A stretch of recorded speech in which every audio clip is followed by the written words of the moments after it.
şişe salıyorsun. Evet. waxaana waa kan inaad gacalay madax baa tahay soo dhawow gaarigan ku soo kariyay maanta in lagu qaado taban meel ka sharqad guriyo soo dhawow inaad gacalay السلام عليكم ورحمة الله وبركاته دمانتين ولا ليل سود وهذا ما أنت مقال كان محربين إن كل وذاقو سفر أن شلت أوجل لي أني أصحاب تقار كم ذا أن كسر بعديني كسر جانيني ماشينا ذا أما ماكينة ذا الله يقانو كو ريجا يرير على الشقادة بيهنا صارة ماكينة ذا هني ضد بدن أو كم ذا جناعسة أيه كفاية استو استعماله سيبا دنك بيرها هيدها السمافلك على الشقادة iyo hay'adaha kale ee yani hirgeliye riigaga loo sameeyo dadka deegaanka xoolaha oo kale beeraha oo kale warshadaha yaryar oo kale waayo waxaan ognahay inay biyuhu yihiin waxyaalaha ugu muhiimsan ee nolosheena kamid ah sidoo kale dad ayaa ganacsi ahaan u iibsada makiinadahan yaryar ee aan safarka ku aadi doonan muuqaalka vlogga aan kula wadaagi doono makiinadahan waxaan jeclaan lahaa dadka inta ganacsiga ku jirta ama beeraha oo kale inay xog ahaan qaybta hoose ay ugula wadaagaan shirkadaha riigaga ee deegaanadooda ka shaqeeya halka mitir inta ay ku qodaan marka ay ceelasha ku qodayaan ama ay biyaha ku soo saarayaan si aan ka ogaano inta uu ka marayo gobolka aad joogtid halkii mitir markay shirkadaha riigaga ah ay ku qodayaan ceel ha noqdo 200 mitir ha noqdo 50 mitir ha noqdo hadba inta uu yahay inta markan ka nimaadno walaalayaal shalayta waxaan boqonay warshad ku taala magaalada Istanbul oo lagu farsameeyo lagu warshadeeyo makiinadaha noocyadooda kala duwan ee dhismayaasha ah iyo kuwa beeraha iyo kuwa wax lagu qodo iyo kuwa maartay riigaga lagu soo saaro meesha waxaan ugu tagnay laba makiinadood ayaan ugu tagnay aan ka soo aragnay labada makiinadood waa laba makiinadood oo riig ah oo ceelka lagu qodo makiinada koowaad waxay ahayd makiinad iyadu 50 mitir dhulka hoos ahaan u qodaysa oo ku shaqeynaysa badrool oo waxa lagu shubayaa badrool ayaa lagu shubayaa ka bacdi matoorkaas lagu daarayaa riigina sidaas ayay ku qodaysaa oo 50 mitir dhulka in leeg ayay gaadhaysaa makiinadaasi waa makiinada labada qiimo ahaan jaban oo yani qiimaheedu uu ka hooseeyo makiinada labaad qiimaheedana waxa weeye waa ilaa qiimo 4,000 iyo xoogay ilaa 5,000 dollar meelaha ku dhow sida uu noo sheegay yani qof dilaal ka ahaa oo shirkadda nagu soo xiray sidoo kale waxa jirta makiinad labaad oo ka weyniyada oo iyadu qodaysa ilaa 150 mitir hoos u qodaysa oo gaadhaysa yani ilaa 200 marka qaar kood hoos dhulka u daloolinaysa oo biyaha ka soo saaraysa ninkan Turkiga ah ee farsamayaqaanka ee warshada shirkadda u shaqeynaya makiinadahan soo saarayay waxyaalaha uu noo sheegay waxa kamid ahayd in uu makiinadahan u geeyay dalal badan oo Afrika kamid ah oo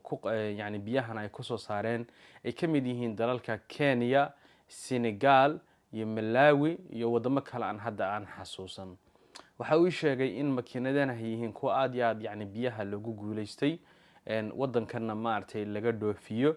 makiinadan labaad hadaba walaalayaal waxay ku shaqeysaa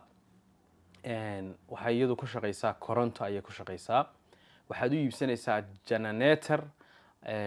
dabka korontada u dhaliya oo de marka lagu shubayo badroolkii ama naaftadii hadba wixii marka loo isticmaalayay adu generator kala duwan ayaad gadan kartaa wadankan Turkiga waad ka heli kartaa wadanka gudihiisa iyo meesha aad joogtidna waad ka iibsan kartaa marka koronto ayuu ku shaqeeyaa kan labaad waxa raandiisan adag oo wanaagsan sidoo noo sheegay labada riig kan dambe ee korontada ku shaqeynaya ayaa ka qaalisan isaga ayaa uga adkaysin badan isaga ayaana ka awood badan 150 mitir ayuu dhulka hoostiisa u daloolinaya makiinadan hadaba walaalayaal waxaan rabaa inaan maartay wixii aan macluumaadaan marka wax ka weydiinaynay waxa kamid ahayd aan su'aalahan weydiinay tusaale ahaan in yani qaabkee meesha lagaga daloolinayo ama se lagu qodayo biyaha qaabkee looga helayaa saacad miyaad haysaa biyaha lagu fiirinayo arrinkan magac buu lahaa gaara magacii hadda waa iga maqan yahay method adduunka aad iyo aad looga isticmaalo weeye oo laba birood oo yaryar ayaa halkaa shafka lagu qabanaya ka bacdi waad la lugeynaysaa iyagoo si siman aad u haysid sida uu videoga idinka tusaaleynayo ka bacdi meesha biyaha ku jiro marka ay birahaas marayaan waa fikrad aad iyo aad la isku xaqiijiyay magaceeda insha allah muuqaalkan idinku soo qori doonaa technique la dhaho oo adduunka aad iyo aad looga isticmaalo way iskroosayaan labada birood way isdhaafayaan markay isdhaafaan meeshaas ay biyuhu labada birood isdhaafaan waxay tilmaamaysaa in meesha biyo ku jiro marka ninkan wuxuu noo sheegay in meesha biyaha aad hadhowto qodanaysid 70 mitir dee dalkeena badi dadka maartay dhulka Soomaaliyeed waxa 30 mitir 15 mitir 20 mitir oo dhul biyo iska buuxo inta in ka yar ayaa biyaha markiiba lagu gaaraa laakiin wuxuu yiri meesha hadii 70 mitir biyaha aad ku gaari weydaan waxa iska fiican in la iska daayo badi laakiin Afrika intaan wax qodaynay 50 mitir 70 mitir ayaan ku gaadhaynay dhulka qaar waa jirtaa biyaha inta ka fog yihiin laakiin badi intaas ayaa lagu gaaraa sida noo sheegay waxa ku xiran makiinadan sabarad yani aad iyo aad u adag oo xoog badan af waxay leedahay seef ah oo gumuc adag ah oo dhagaxaanta iyo wixii oo dhan jajabinaya oo dhulkeena loogu talagalay oo kala awood badan oo makiinadan la socda ay iyagu warshadeeyaan aan sawirkeeda intusayo afkaas ayaa xag hoose lagaga rakibaya markaas ayuu dhulkii qodaya oo biyaha soo dilaacinaya marka makiinadahan yaryar wadankan Turkiga ayaa laga dhoofinaya hadii Ilaahay yiraahdo oo lagaga iibinaya makiinada weyn lacag $6,000 ayay noogu tilmaameen dadkii dilaalada ahaa ee markaa nagu xidhayay shirkadan dabcan waxa jira wadankan xoogay cashuurta marka waxaad iibsanaysid baad cashuur ba badeecada saaran taa ma 8% ba ma 6% ba wali maan xaqiijin insha Allah dadka yani dad badan ayaa ka sakariyahan la soo xiriira oo i weydiiya sidoo kale waxaan intaan barnaamijka soo gabagabayn waxaan meesha ku aragnay mashiinadii kale iyaguna oo koronto ku shaqeynaya oo lagu qodayo musqusha oo kale dhulka dhagxaanta lagu jabinayo oo kale baraagta oo kale lagu qodi karo oo dhulka doloolinaya ayay sameeyaan oo sidoo kale warshadeeyaan oo soo saaraan mashiinadaas ilaa $250 ilaa $600 ayay u dhaxeeyaan qiimeeyashoodu si ay u kala awood badan yihiin iyadana aan meesha ku soo aragnay oo mashiino dabcan aad musqulaha iyo ceelasha oo kale iyo aad ku daloolin kartid kuna qodi kartid ayay ahaayeen waa badeecadaha aan ku soo aragnay marka walaalayaal labadan riig mid 50 mitir ayuu qodaa waa ka korontada shidaalka ku shaqeynaya batroolka ku shaqeynaya isagu waxa dhici karta 2 sano markaad isticmaashid buu yiri 3 sano inay cilado iyo wax ku yara yimaadaan waxyaalo badan ka bedel u baahdo laakiin kan korontada ku shaqeynaya ayuu noo sheegay $6,000 inuu awood badan yahay isagu oo aad iyo aad xaqiiqatan u tayo fiican yahay qofkii raba inuu mashiinadan soo dalbado waxaan aad iyo aad jeclaan lahaa inuu emailkan igala soo xidhiidho laakiin uu noqdo qof diyaara waayo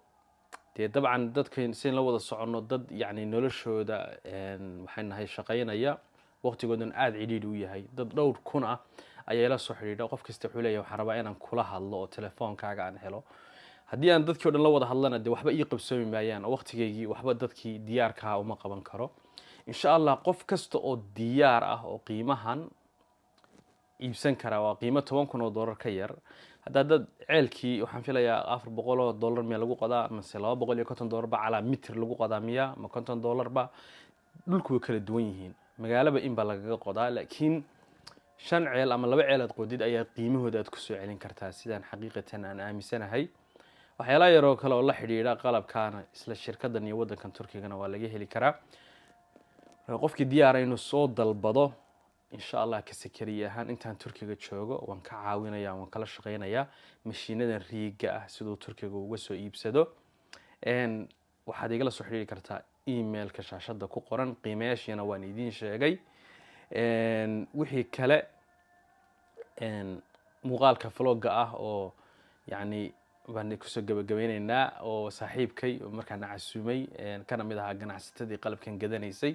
Maxamed Boocame iyo Maxamed Safari waa sida iyo intaan muuqaal kale oo xiiso badan aan ku kulmi doono assalaamu calaykum waraxmatullaahi wabarakaatuh hadda waxaan soo gabagabeynay safarkii aan ku aadnay warshada soo saaraysay qalabka riiga waxaan maanta casuumay saaxiibkay Maxamed Boocame oo ah siyaasi saxafi nin hawlo badan ganacsade waxaan ugu casuumay cuntadii bariga ee gobolka Boosaaso oo ku yaqaanay waa kalluunkii waa maraqii waa bariiskii caddaa casaa waxaan leeyahay nimca ka dhacday waxaan hogaaminayay safarka Maxamed Safaari gudoomiyaha iyaga ما شاء الله دمانتي وحلينا مقالكم ما أنت هلقى سكسي